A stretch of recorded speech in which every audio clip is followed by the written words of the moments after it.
Olá, boa noite para você que nos acompanha aqui na TV Brasil Central e também pelas nossas redes sociais. Polêmica na veia mais uma vez. O tema de hoje é muito interessante com dois especialistas. Na sua opinião, a Operação Lava Jato vai deixar um bom legado para o país? Acompanhe todas essas informações conosco por meio das nossas redes sociais, canal no YouTube, enfim, a gente quer muito a sua participação no programa de hoje. Daqui a pouco eu vou anunciar os nossos dois especialistas a respeito desse tema, mas antes é importante dizer que aqui brigam sempre as ideias e jamais as pessoas. Portanto, desarme-se. Está no ar a partir de agora o TBC Debate.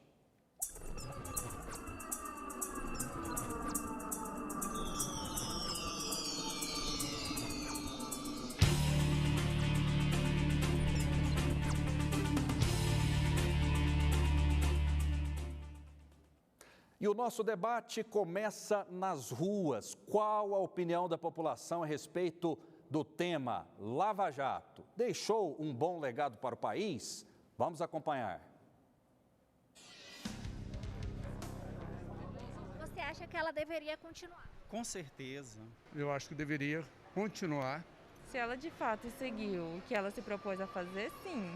Eu sou a favor da Lava Jato. Extremamente a favor, né? Porque foi a primeira vez que nós vimos de maneira explícita políticos do mais alto escalão sendo presos. Eu acho que as pessoas ficou com o pé atrás, né, para pensar em duas vezes fazer uma atitude dessa, né? As pessoas têm visto, né, que às vezes tem pendido para um lado assim mais político. O nosso imposto precisa sim saber da origem e aplicação dele, né? Eu acho que tem que investigar sim possíveis atos de corrupção dentro da política. Eu sou a favor da Lava Jato, mas eu não sou a favor da politização da Lava Jato. E acabou que a coisa foi para esse lado, né?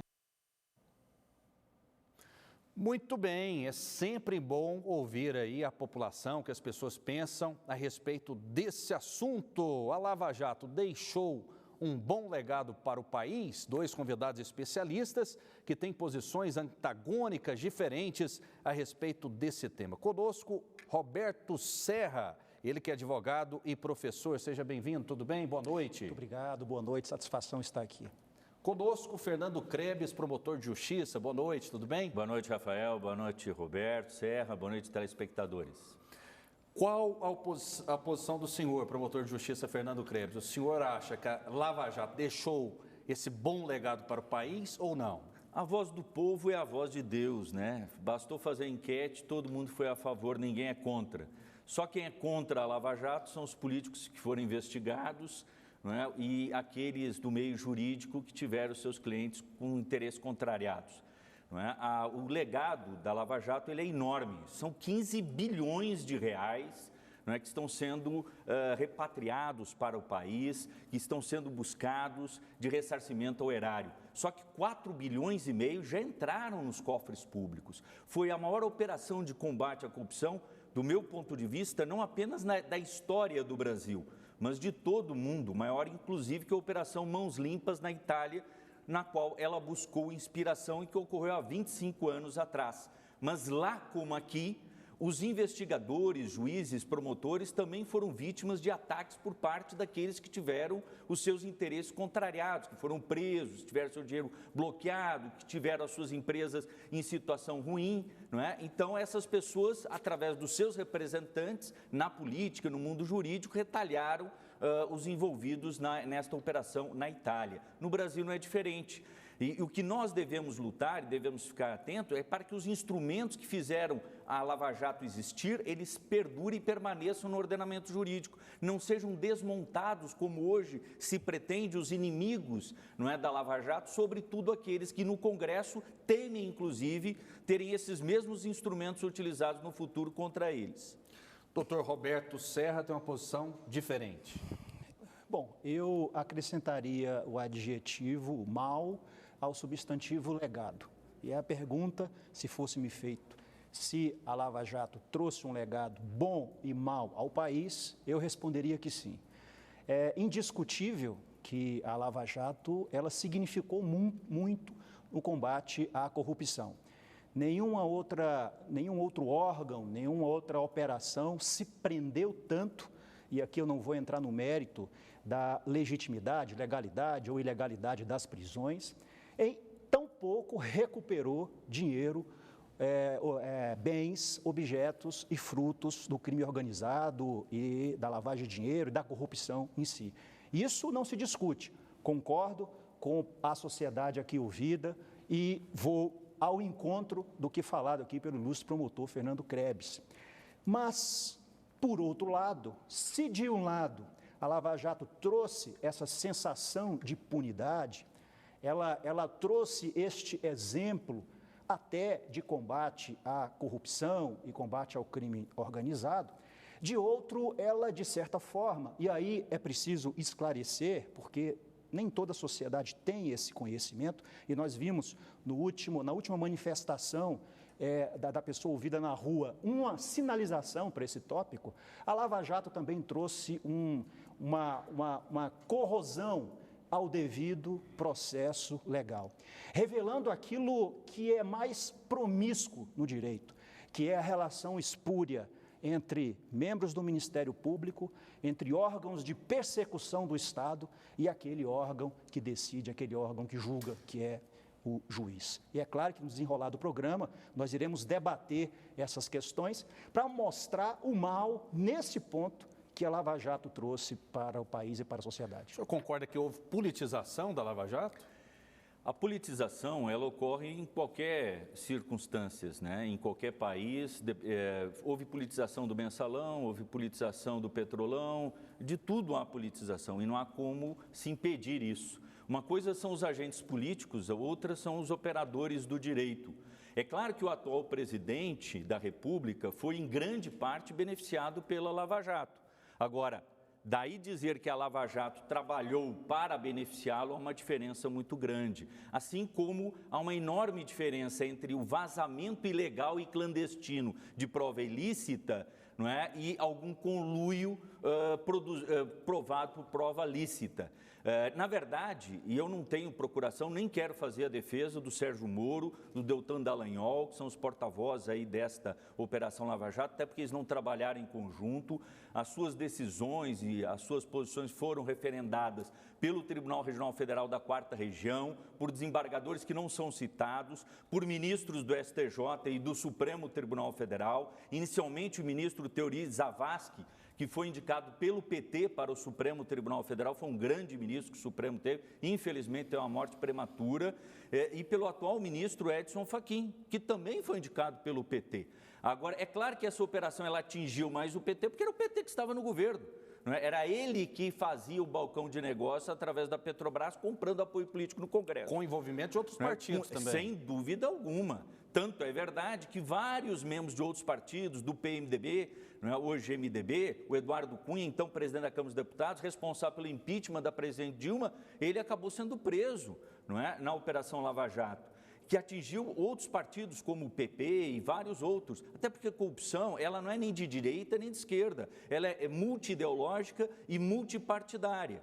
Agora, se querer agora acusar, houve um diálogo, o juiz conversou com o promotor, juiz e promotor não são freiras, nem mudos, surdos. Eles conversam como o advogado conversa com o juiz, como o advogado conversa com o promotor, as partes se conversam. É normal, então. É absolutamente normal. E nestas conversas, em nenhuma delas há crime. O senhor concorda? Imagina, Rafael, houve direcionamento nessas conversas? Até onde eu sei, o doutor Fernando Krebs é gremista.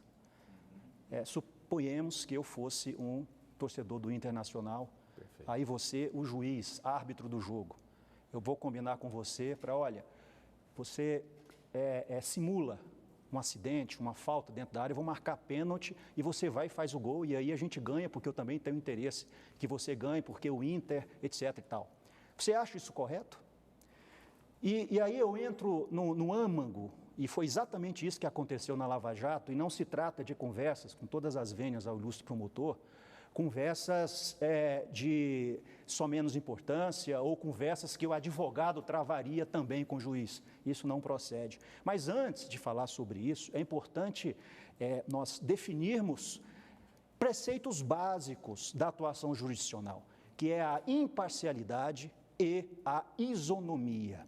Desde a Grécia Antiga, a deusa da justiça, Têmis, ela já simbolizava o sentimento de justiça com aquela venda nos olhos, uma balança e a espada na mão. A venda nos olhos significa exatamente a imparcialidade. A balança, sopesar os direitos e o equilíbrio entre as partes. E a espada, a força. Até porque o direito ele precisa da força para fazer valer a justiça. No caso concreto, o que aconteceu? Essa imparcialidade tão decantada, 300, 400 anos antes de Cristo, foi desvendada. Existe imparcialidade mesmo? O senhor acredita nisso?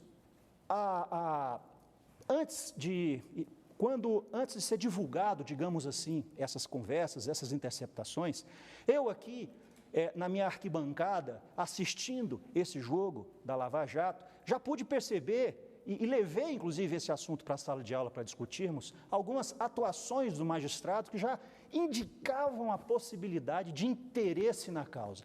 Não me pergunte aqui por que ele teria esse interesse. E também não estou aqui como mandatário ou como procurador de quem quer que seja, assim como o Dr. Fernando Krebs, que defende um determinado ponto de vista contrário.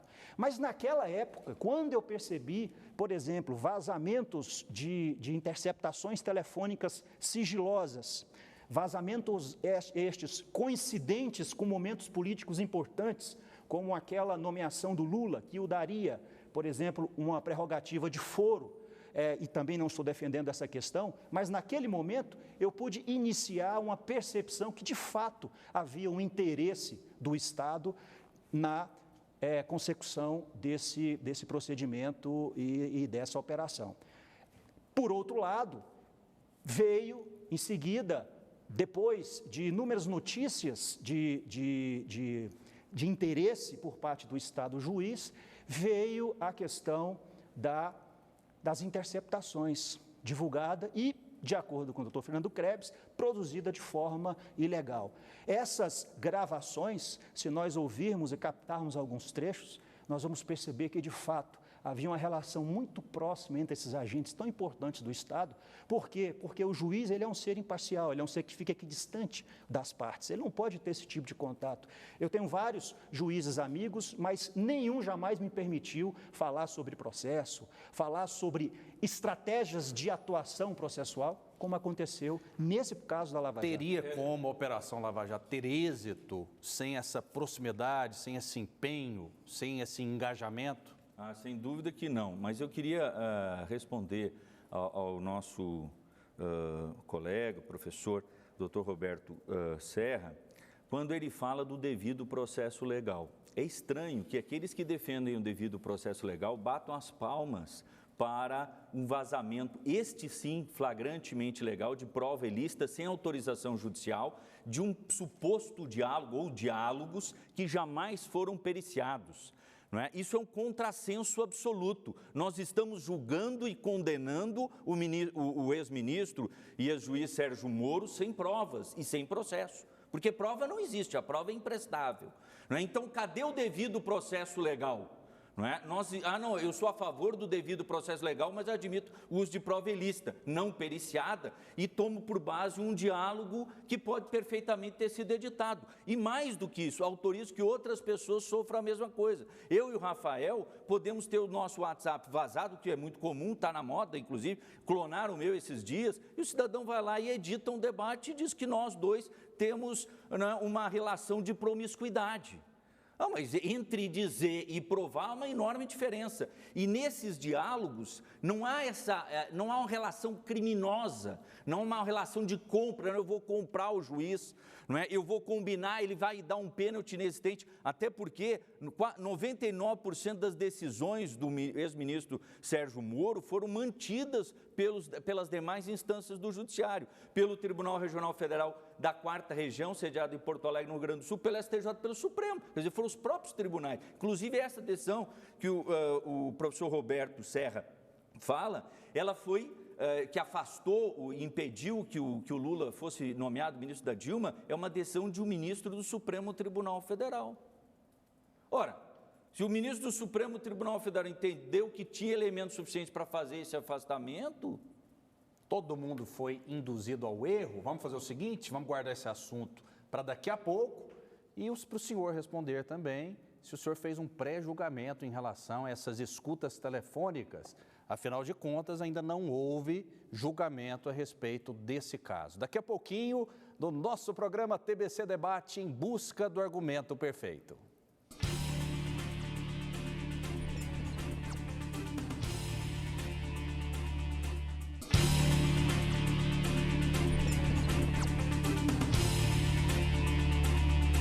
Estamos de volta com o TBC Debate em busca do argumento perfeito, polêmica na veia mais uma vez, sempre assuntos aqui relevantes para o nosso público. Na sua opinião, a Lava Jato vai deixar um bom legado para o país? A Operação Lava Jato, inclusive nós temos imagens aí, eu vou pedir para a produção colocar no ar, ela se desenvolveu em março de 2014 perante a Justiça Federal em Curitiba.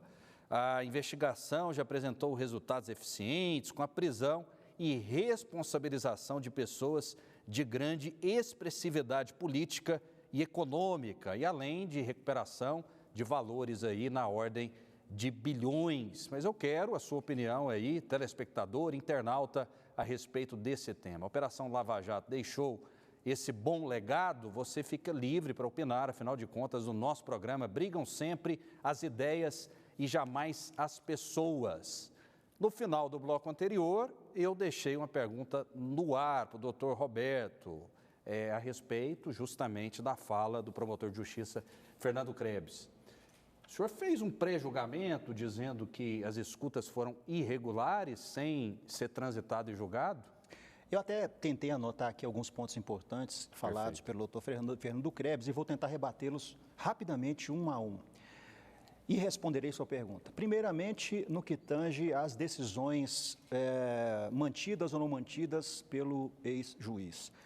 Não é verdade que apenas 3%. Segundo dados de 2019, cerca de 30% das decisões proferidas por esse magistrado teve uma reversão, uma alteração no sentido de absolvição daqueles que ele condenou. Isso 30% de ajustes, de alterações. 30% de alterações das decisões, que foram uma centena de decisões. Mas não de reversão. De reversão. Mas de reversão, acho que chega de 3% a 5%. Não, de reversão. 30% foi dados, inclusive da Folha de São Paulo, que foi divulgado.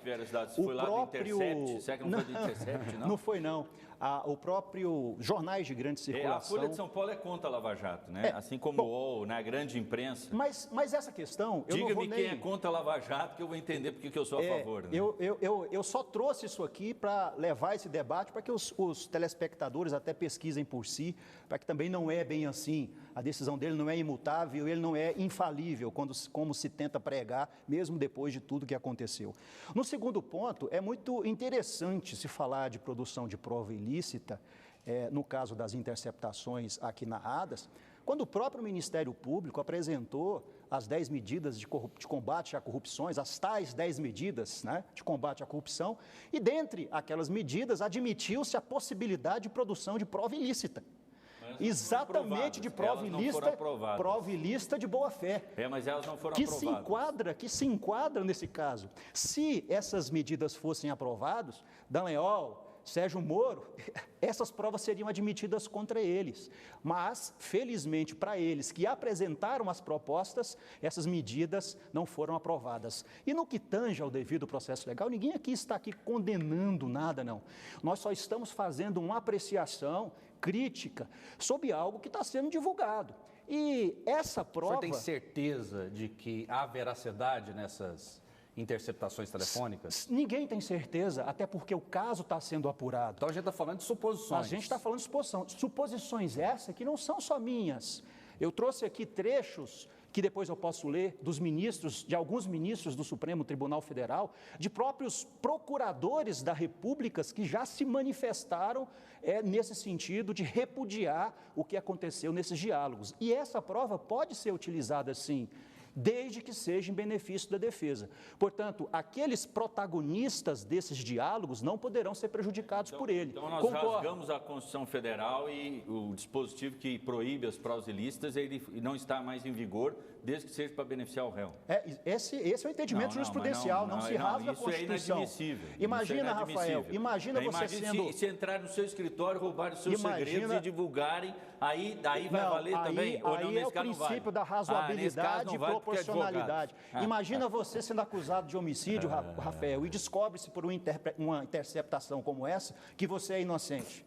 Você pode juntar essa interceptação em seu favor ou você vai ser condenado injustamente ou indevidamente pelo homicídio? É claro que a jurisprudência do STF, interpretando exatamente esse dispositivo da Constituição mencionado pelo Dr. Fernando Krebs, ele traz essa compreensão de que, uma vez beneficiando a defesa, porque no processo penal, o bem maior a ser discutido ali é a liberdade. Essa prova pode ser utilizada. Não é verdadeira, não foi periciada, não houve autorização judicial. A investigação exatamente existe para isso. Não há nenhuma investigação instaurada formalmente para tratar desse assunto. O senhor não está usando dois pesos e duas medidas, não? Por que estaria usando? Tem hipótese nenhuma. O senhor é a favor da prisão em segunda instância? Não. E não sou por um motivo muito simples. Não sou por um motivo muito simples. Então por que o senhor está antecipando algo que não foi julgado? Não, mas ninguém está condenando. Ninguém está condenando antes da segunda instância. Simplesmente estamos aqui avaliando uma interceptação amplamente divulgada pela imprensa. Negada. Não, em nenhum momento negado. Em nenhum momento negado. Pelos procuradores da República. Todos eles negam a veracidade do teor destas interceptações ilegais feitas por hackers que foram, inclusive, presos na Operação Spoofing pela Polícia Federal. Veja o que disse os colegas do Dr. Fernando Krebs, 4 ex-presidentes da Associação Nacional dos Procuradores da República, acerca do tema. Aspas. Essa interceptação, essas conversas relacionam-se a uma conduta informal, incompatível com a missão constitucional do Ministério Público, realizado fora das formalidades da lei processual penal, com afronta às garantias fundamentais dos acusados, em desrespeito às normas que regem a cooperação internacional. De quem não sou eu que estou falando, não. Quem é que São diz isso? 4 ex-procuradores. Não, mas quem é que diz? Qual o nome deles? São 4 ex-procuradores da República. Álvaro Augusto Ribeiro Costa. Não conheço. Wagner Gonçalves. Já ouvi falar. Elá Veico e Antônio Carlos. Nenhum deles eu conheço. Eu não sei o que eles produziram de tão importante para o Ministério Público, mais do que o pessoal da Lava Jato. Então, há também uma grande vaidade no meio jurídico, né? O cidadão... Ciúme? Ciúmes, isso é ruim, né? Ciúmes de quem fez, né? Porque só se joga pedra em quem fez. Quem não faz nada não joga pedra. O senhor já foi chamado de Sérgio Moro aqui em Goiás. Que eu não sou juiz, né? Não sou juiz. Também já fui chamado. Pela atuação no combate à corrupção. Entendeu? Sérgio Moro aí demonstra, ratifica essa confusão de sujeitos entre acusação e julgador. É um reflexo. Esse apelidamento. Não, é que agora o Sérgio Moro, o Sérgio Moro estava em alta, né? Agora o Sérgio Moro, alguns estão batendo nele, então ele está em baixa, né? Herói ou vilão, Sérgio Moro? Ele não é nem uma coisa, nem a outra. Ele é um ser humano, é um homem, não é? Que largou a magistratura para ser ministro da Justiça de um governo controverso, não é? Mas que teve a hombridade de sair desse governo no momento adequado, não é? Porque estava tendo seu trabalho sabotado pelo próprio governo. Governo este que o Sérgio Moro prestava, até o dia que ele pediu as contas e foi embora. Daí deixou de prestar. Governo, inclusive? Eu? Governo federal? Não, eu não apoio governo nenhum. Né? E não cabe ao membro do Ministério Público apoiar nenhum governo, nem partido político, nem o cidadão. Não é? E acho que, inclusive, alguns colegas meus cometem o equívoco de tomar uma posição partidária, não é? De ataque à Lava Jato por paixão política, né? O que nós não podemos fazer. Nós temos que ser justos e analisar de uma forma, de fato, imparcial e técnica. Não é? Ou seja, o legado, ele é muito bom, o legado é ótimo. Agora, mas eu não gostei da conversa de João com José, mas isso é irrelevante dentro do contexto. Então, levando em consideração as críticas feitas pelo advogado Roberto Serra, não é? esses diálogos, eles são insignificantes dentro do contexto. O contexto é majoritariamente positivo. Os instrumentos que foram utilizados na Lava Jato não existiam no Brasil até 2013, quando no governo Dilma, naquelas manifestações de junho, se sentiu pressionado e apresentou essa pauta anticorrupção que foi aprovada pelo Congresso Nacional, provavelmente não sabia o que estava aprovando, né? O que não é uma novidade nos parlamentos do mundo inteiro. Nós copiamos o que agia de melhor na legislação americana, não é, e europeia, e utilizamos a delação premiada para premiar o réu colaborador e, com isso, esclarecer crimes praticados por organizações criminosas. O legado é extraordinário e excelente.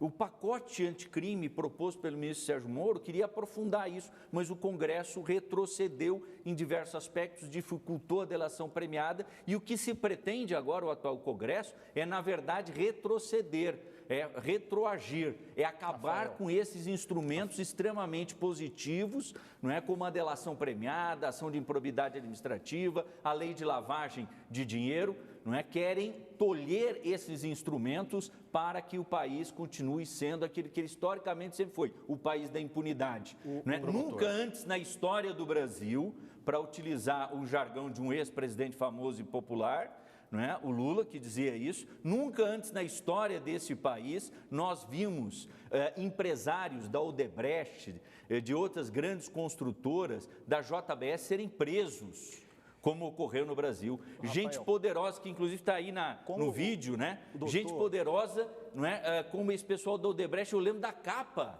da Veja, dizendo assim, a República da Odebrecht. E depois nós achávamos que o país tinha sido comprado pela Odebrecht. Descobrimos, na verdade, foi a JBS que pagou mais e que corrompeu 1.800 políticos. O senhor tem muita bagagem, se deixar ele fala o programa todo, né? Mas ninguém nega, mais uma vez, o legado positivo deixado pela Lava Jato, na esteira do que falado aqui pelo doutor Fernando Krebs. Mas, infelizmente, temo que esse legado positivo ele está ameaçado.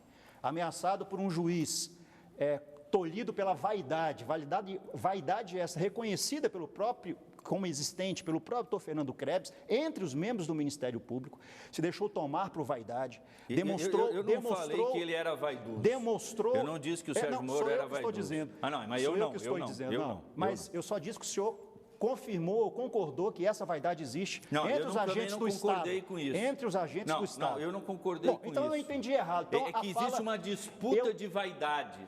Sim. Eu não estou dizendo que ele seja vaidoso. Não me cabe a mim julgar o Sérgio Moro. Só disputa a vaidade de quem é vaidoso. Mas tudo bem, mas voltando aqui. O senhor é vaidoso? Claro, você também é. Né? Olha só o seu estilo. Demonstra que você é uma pessoa vaidosa, que gosta de... Vaidade é normal, então. É normal. Depende, sem exagero. Agora, veja bem... A autoestima, ela é normal. Normal. A autoestima, agora, um pouco de vaidade, só que ela tem que ter limites éticos. Deixa eu só terminar aqui. Deixa eu só terminar, porque esse programa passa tão rápido que eu não vou conseguir finalizar a minha fala. 30 segundos. Todo esse legado positivo, ele está em risco de ser jogado na lama por um juiz que se demonstrou imparcial, para um juiz que demonstrou interesse a ponto de ser erigido a ministro do governo que era o maior opositor daquele que ele condenou. E agora vem sendo revelado uma promiscuidade nos bastidores, através das interceptações tidas por ilegais aqui pelo doutor Fernando Krebs. Anote o que eu estou falando, neste dia e neste horário. A Operação Lava Jato está em risco por conta do malferimento ao devido processo legal. Tudo isso que foi conquistado até aqui pode ser jogado no lixo por conta de uma nulidade que é absoluta. Ninguém pode ser julgado por alguém imparcial ou por alguém parcial. A imparcialidade é um princípio inerente ao órgão julgador e até ao próprio Ministério Público. Doutor Roberto Serra, muito obrigado pela sua presença. Uma alegria muito grande tê-lo aqui nesse debate. Muito obrigado, eu que agradeço. Estou Fernando Krebs também, os telespectadores, muito obrigado. Promotor de Justiça, Fernando Krebs, muito obrigado, boa noite. O prazer é todo nosso, eu agradeço a oportunidade e saúdo também o advogado Roberto Serra, que manteve um elevado nível desse debate, mostrando que a gente pode, tendo visões divergentes, pode também convergir em alguns aspectos. Que o nosso telespectador chegue às suas próprias conclusões, forme os seus próprios conceitos, a sua própria opinião a respeito desse e outros temas. Obrigado pela audiência que cresce a cada dia. vem aí o grande jornalista Paulo Berengues com o Boa Noite Goiás. Um grande abraço.